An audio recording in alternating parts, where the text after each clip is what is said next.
Está no ar, hein, parceirinho? É, irmão, está no ar mais um vídeo aqui na Amo Vasco TV. É aquele canal que você já sabe, não tem fake news, não tem sacanagem com você. Então você chega daquele jeito, tá? Curtindo, comentando e se inscrevendo para dar aquela moral pro bigode. Parceiro, ó, vou te falar uma coisa, irmão. Tem um jogador que eu tô sentindo muita falta. O nome dele é Gabriel Peck, maluco. É pra você. Isso aí é pra você que criticava o Peck, né? Não, porque o Peck é isso, o Peck é aquilo. O Peck era um jogador jovem, é um jogador jovem, né? Que estava amadurecendo, né? Aquela questão que a gente fala dos jovens, né? Tempo de amadurecimento, aquela oscilação, né? Vai muito bem, depois outra partida vai muito mal. O Peck pecava um pouquinho em tomada de decisão, mas, cara, ó, vai evoluindo, né? Vai evoluindo. O Peck tá arrebentando na MLS, na Liga Americana, tá jogando demais, irmão. São 31 jogos, 15 gols, 14 assistências, tá? É quase uma participação em gol por partida. Tanto que, ó, o mundo, ó.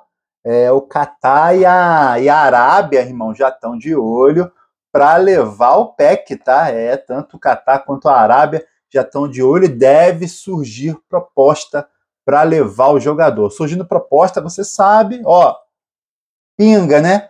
Pinga aquela graninha também no Vasco. O pessoal me perguntando sobre Nenê, cara. O Nenê tá no Juventude e não participou do jogo de sábado, né? Entre Vasco e Juventude. Ele estava com um problema pessoal, por isso que ele não participou dessa partida, tá? E muita gente perguntando também se existe a possibilidade do Nenê voltar ao Vasco como dirigente, né? O Nenê tinha conversado com o Paulo Brax, que era o diretor executivo de futebol do Vasco, na época que o Brax estava lá, tá? O Brax queria colocar o Nenê de dirigente, né? Mas o Nenê preferiu, né, assinar um contrato com o Juventude, assinou um contrato em 2023, beleza, subiu para a Série A e aí jogou Série A, tá jogando Série A nesse ano de 2024, o contrato dele acaba em dezembro, mas como o Paulo Brax foi embora, não temos nada definido, tá? Se o Nenê volta para o Vasco, se o Nenê vai ou não ser dirigente do Vasco. Parceiro, ó, olha o que a CBF aprontou para cima do São Paulo. O que está falando do São Paulo? Porque a próxima partida do Vasco é contra o São Paulo, dia 16 de outubro, 9h45 da noite, pelo Campeonato Brasileiro. O São Paulo já está com alguns desfalques, né? Olha só, eu vou até ler aqui, porque é tanto desfalque que eu vou ter que pegar a colinha aqui. São Paulo está com 3 jogadores machucados, que estão fora dessa partida. Alisson, tá, o volante, meia, que inclusive já jogou no Vasco, bom jogador. Michel Araújo e Pablo Maia. Esses 3, esquece, esses 3 estão fora, tá? Alisson, Michel Araújo e Pablo Maia estão machucados. Beleza. E aí, cara, entra o problema da data FIFA. O São Paulo ia enfrentar o Vasco só no fim de semana, 19 e 20. Inclusive, a partida estava marcada para o dia 24 horas da tarde, tá? Mas como a CBF inverteu, né, as datas da Copa do Brasil com o Campeonato Brasileiro, jogou o jogo São Paulo e Vasco para o dia 16, um dia depois da data FIFA.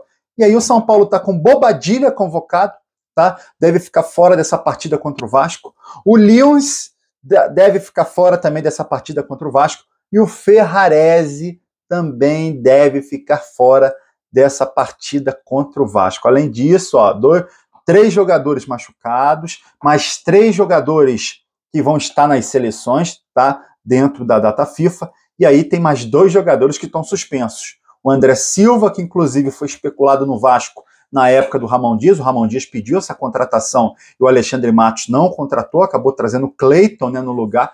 Cleiton também não rendeu. E aí o André Silva está suspenso, também está suspenso o zagueiro Arboleda. Meu amigo, 8 desfalques, cara. 8 desfalques é o que São Paulo vai ter aí contra o Vasco, sendo que 2 são titulares, né?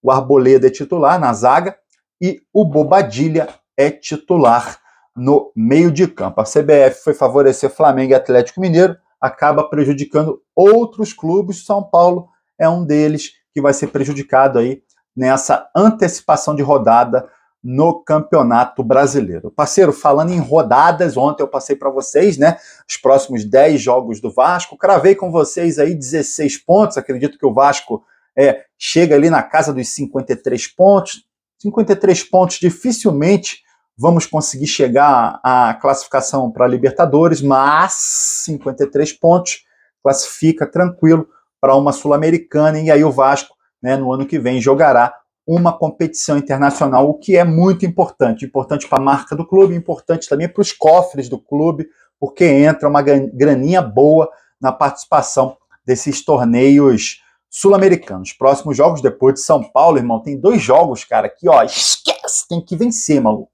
Depois do São Paulo, pega Cuiabá, tá? A gente, claro, depois do São Paulo tem Atlético Mineiro, jogo decisivo da Copa do Brasil, tá? E aí depois, irmão, Cuiabá em casa, Brasileirão, Cuiabá em casa e Bahia em casa, tem que vencer as duas, tem que fazer os 6 pontos. Lembrando que o Vasco, do Rafael Paiva, já tá um tempinho aí sem vencer, né? Meu amiguinho, 6 jogos sem vencer. Atlético Paranaense, Copa do Brasil, Flamengo, Palmeiras, Cruzeiro, Atlético Mineiro, Copa do Brasil e Juventude, tá? São 6 jogos sem vitória. Por enquanto, tranquilo, né? A gente fez jogos difíceis, né? Mas depois do São Paulo, meu amigo, Cuiabá e Bahia, não existe outro resultado. O Vasco precisa vencer esses jogos. Ó, Vasco pro jogo contra o São Paulo deve ter reforço, tá? Reforço do volante Jair, tá? Jair já voltou no tempo certinho e aí pode estar à disposição do treinador Rafael Paiva para essa partida contra o São Paulo. Um reforço importantíssimo, tá? Numa posição importantíssima pro Vasco, né? Hoje a gente tem ali de volante o Hugo Moura jogando demais, tá se destacando com relação aos outros. Matheus Carvalho, bom jogador também, tem feito bons jogos, só que, cara, tá dando mole, né? Tomando cartão pra caramba, ficando fora, sendo suspenso, sendo expulso, né? E o Sforza tem oscilado, é um garoto também, né? Tem oscilado, fez algumas boas partidas e fez outras partidas horrorosas. Foi o caso de sábado, não jogou nada, inclusive foi vaiado em São Januário. A torcida pediu para ele sair, mas aí ele saiu, ficou pior ainda pra gente. Entrou o Souza para fazer aquela M, dar aquele carrinho de frente com os 2 pés em cima do adversário, ser expulso e quase ter arrumado uma derrota para o Vasco. Essa posição aí a gente tem Hugo Moura, Matheus Carvalho, Souza, Sforza, né? Maxime pode jogar nessa posição, mas Maxime muito fora de rotação ainda, desacostumado com a intensidade do futebol brasileiro, e agora temos esse reforço do Jair, que é um grande jogador. Tô preocupado lá na frente, hein? Meu amigo, lá na frente, sábado agora não funcionou. Emerson Rodrigues foi mal, entrou o Leandrinho, foi mal, tá? O Puma não foi bem também nessa partida. Cara, ainda tem Alex Teixeira, Jean Davi, complicado aí pro nosso treinador, né? É o que ele tem na mão, ele tenta, irmão, com as laranjas que ele tem na mão, ele tenta espremer para fazer o suco, né? Esse é o elenco que nós temos, e com esse elenco na mão desse treinador, a gente chegou à semifinal da Copa do Brasil e a gente está em 9º lugar no Campeonato Brasileiro, fazendo um campeonato justo, de acordo com o elenco que nós temos. Cara, queria que você comentasse se você está confiante aí que o Jair já vai voltar arrebentando, né? Possível, se você entende que tem a possibilidade do Jair, inclusive, pegar essa titularidade, ou se o buraco é mais embaixo, vai demorar e tal. Paulinho, inclusive, né? O pessoal vai perguntar do Paulinho. Paulinho, inclusive, só volta mês que vem, tá? O Jair se antecipou, volta nesse mês de outubro. Agora o Paulinho só mês que vem. Tá confiante aí na volta do Jair? Acredita que ele ainda pode ajudar o Vasco esse ano? Comenta aqui, ó. E aí você curte o vídeo e se inscreve na Amo Vasco TV para dar aquela moral. Pro bigode eu tô indo nessa, tá? Valeu! Saudações vascaínas!